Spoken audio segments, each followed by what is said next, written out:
Bienvenue à mes petites manavas dans cette nouvelle vidéo qui est tout simplement mon panier littéraire de Season Book Challenge spécial été organisé par Brunaël et un jardin dans ma maison. Et en fait, si je me trompe pas, ça s'appelle Morito et Cocotier et livre à la volonté du CD. Ça a commencé le 21 juin, ça finit le 21 septembre, donc c'est vraiment estival complet. Automatiquement, j'ai utilisé ma tablette, j'utilise même plus de carnet ou autre pour faire un truc que je suis vraiment pas douée pour ça, j'avoue. Je suis très créative, mais alors pour les bullet journal et tout ça, c'est vraiment... J'ai essayé plusieurs fois, à plusieurs reprises, j'ai bien aimé très vite. Je laisse tomber, donc du coup j'ai clairement laissé tomber et depuis que j'ai ma tablette je mets tout sur ma tablette. Entre parenthèses, cette tablette je l'ai eue par Shein tout simplement. C'est la tablette Tesclate. Vous avez le coffret entier, vous avez la souris avec, la pochette, la tablette et aussi l'adaptateur pour les clés USB. Plein de choses, clairement, et c'est plutôt pas mal. Personnellement, j'adore. Donc voilà, je mets toutes les... Vous allez pas voir parce que... Donc vous allez pas voir, j'arrive pas à trouver comment descendre encore la luminosité. Bref, parce que là, vous voyez rien. Voilà. Bref, il y a 1, 2, 3, 4, 5, 6 catégories plus un bonus. Je me suis mis les livres, quoi qu'il arrive dedans. Est-ce que je suis pas? Ceux qui me suivent déjà depuis longtemps savent à quel point je ne suis jamais mes paniers littéraires. Donc, voilà, on va juste passer par là. La première catégorie, c'est le jardin des Lucioles. Enchantement, cocon, campagne, crépuscule, détente et thé glacé. Je pense que ça fera une petite détente quand même parce que j'ai toujours aimé les œuvres de cette autrice. Et je pense que ça changera pas pour ça. Il s'agit de Les choses qu'on dit de Matou et publié chez Robert Laffont. Ça a été un achat obligatoire pour moi quand c'est sorti. C'est au prix de 18,90 € tout simplement, mais voilà, j'ai toujours aimé tout simplement ses œuvres de base elle écrit elle fait des BD et des albums jeunesse. Donc mon ancienne collègue qui l'a lu, il retrouve quand même ce côté BD et dans le trop plein d'explications qui lui paraîtrait un peu superflu sans approfondir. Donc je verrai ce que ça donne. Bon, je vous en donnerai des nouvelles, je pense que vous le connaissez assez, mais je vais vous lire quand même la 4e de couverture. Léa pensait avoir des parents comme tout le monde, mais chaque famille cache un secret et celui aujourd'hui révélé lui fait l'effet d'une explosion. La vie de Léa bascule le jour où son père lui révèle le secret de son enfance. La colère qui monte va bien au-delà de ce qu'elle attendait. À un moment décisif de sa vie, Léa va devoir trouver les mots pour se sauver elle-même. Et si parler à nos parents était une question de survie, que leur dirions-nous? Matou est autrice et illustratrice depuis 10 ans, notamment de bandes dessinées et d'albums jeunesse. Elle s'initie son premier roman. Elle fait aussi des agendas. Son agenda qui est sorti cette année en 2025. Enfin 2024-2025. Et je pense qu'elle en sortira aussi là. Elle a son calendrier de l'Avent qui est sorti. Son calendrier tout court et son calendrier... vous savez, les pages qui se déchirent et son calendrier grand format. Bref, je vous ferai une publication sur elle. Bref, j'avais tout en début d'année. Donc voilà, c'est ça. Ensuite, la deuxième catégorie, il s'agit de Cœur sauvage, flirt, regard volé, passion fugace, plage, légèreté et instinct. Je me suis mis le dernier roman, le dernier calendrier de l'été de Sophie Jomain. Il s'agit de 31 jours pour t'aimer, de publier chez au zoo et c'est un été pour te rencontrer. Imaginez, vous trouvez une lettre froissée sur une table, vous y répondez alors qu'elle ne vous était pas destinée. Et pendant 31 jours, vous échangez avec quelqu'un que vous ne connaissez pas. C'est ce qui est en train de m'arriver. Alors que mes vacances étaient toutes tracées, il a suffi d'une lettre pour tout faire dérailler. Si on m'avait dit que je vivrais l'été le plus fou de ma vie à écrire à un inconnu, je ne l'aurais pas cru. Mais est-ce vraiment un inconnu?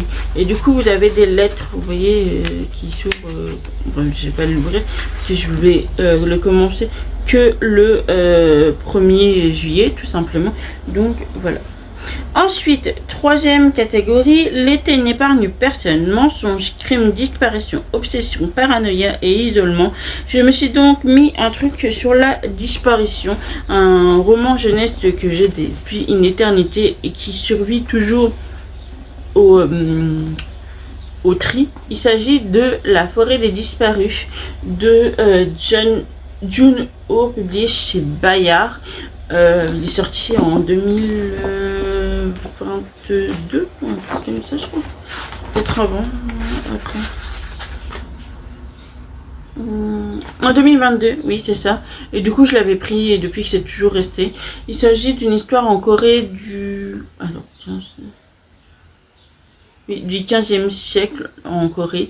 Et sans nouvelles de son père, parti enquêter un an plus tôt à Jeju, Wani décide de se lancer à sa recherche, mais sur l'idée de son... Je pense que c'est Jeju, mais sur l'île de son enfance, c'est le cadavre d'une fille qu'elle découvre. Plus troublant encore, cette mort serait liée à la disparition de 13 autres jeunes femmes. Wani en est certaine, si elle veut retrouver son père, elle doit résoudre cette énigme. Pour cela, elle n'a d'autre choix que de s'allier à sa petite sœur, perdue de vue voilà des années et réticente à l'idée. Ensemble, elles vont devoir faire face à des souvenirs depuis longtemps enfouis, et c'est la clé de tous ces secrets se trouver dans le mystérieuse forêt qui hante leur passé. Donc voilà. Et c'est quand même un petit pavé, il fait 430 pages à peu près. Donc voilà. Mais bon, il me tentait bien, donc, et rentrer dans la disparition et tout ça. La quatrième, il s'agit de L'appel de l'horizon, road trip, malice, voisinage, indice, humour et partage. J'avoue, j'en avais très peu. Je me suis donc mis une relecture.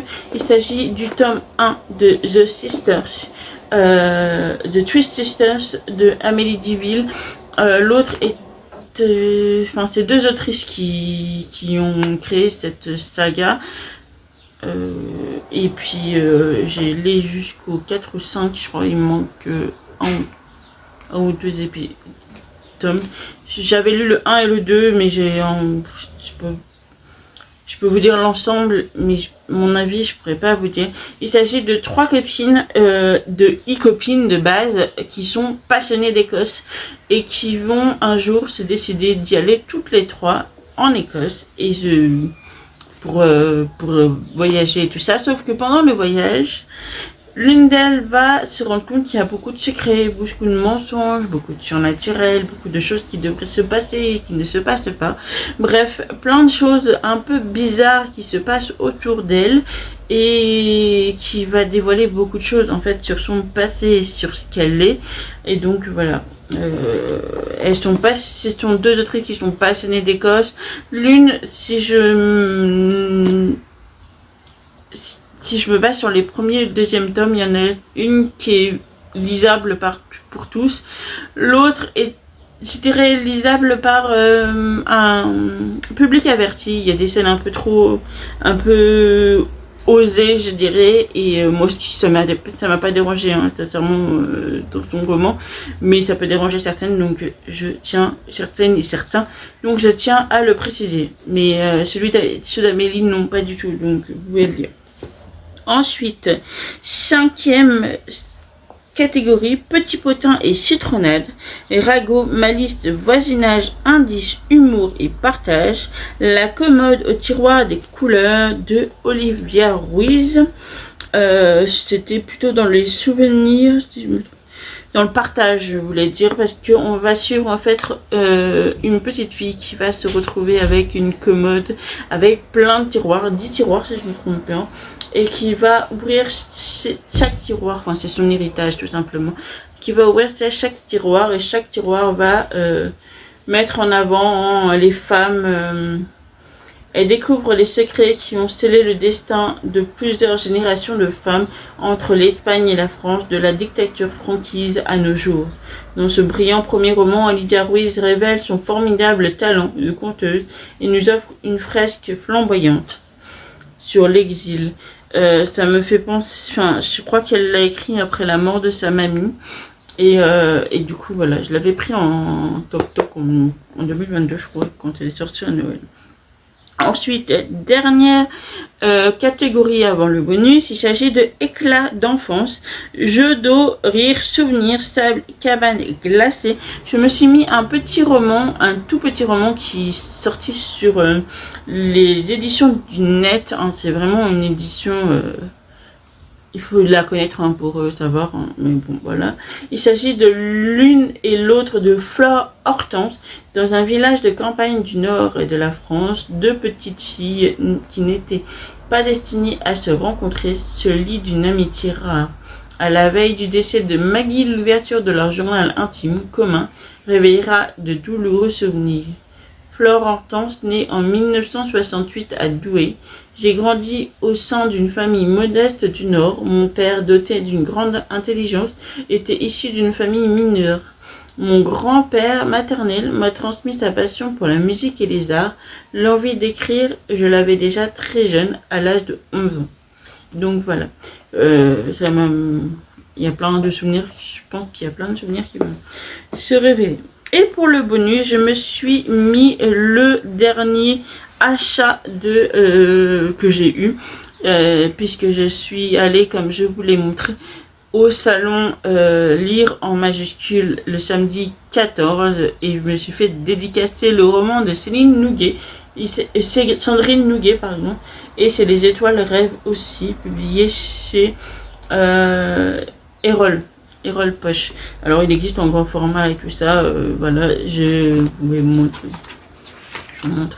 la petite dédicace, voilà, tout simplement. Mais ceux que si vous me suivez sur Insta, et si c'est pas le cas, y aller, parce que c'est là où je poste le plus souvent, vous l'avez déjà vu hein, apparaître. Donc voilà, il est au prix de 7,90, donc c'est pas non plus énorme, c'est un prix de poche quoi. Bref, voilà pour cette petite palle, ce petit panier littéraire pour le Morito Cocotier de Season Book Challenge. Je mets les deux Insta des filles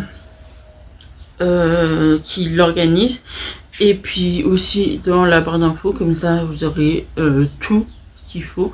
Je vous mets aussi mon Insta là, puisque comme ça vous verrez où est-ce que j'ai posté, ce que j'ai posté, tout ça. N'hésitez pas à aller checker, parce que c'est là où je poste le plus souvent par rapport à YouTube. En YouTube c'est maximum 2 vidéos par semaine et pas plus.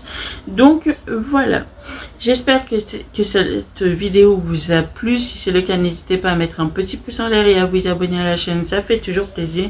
D'ici là, je vous souhaite une bonne journée ou soirée selon l'heure à laquelle vous la regarderez, et surtout un bel envol dans cette bulle. Nana.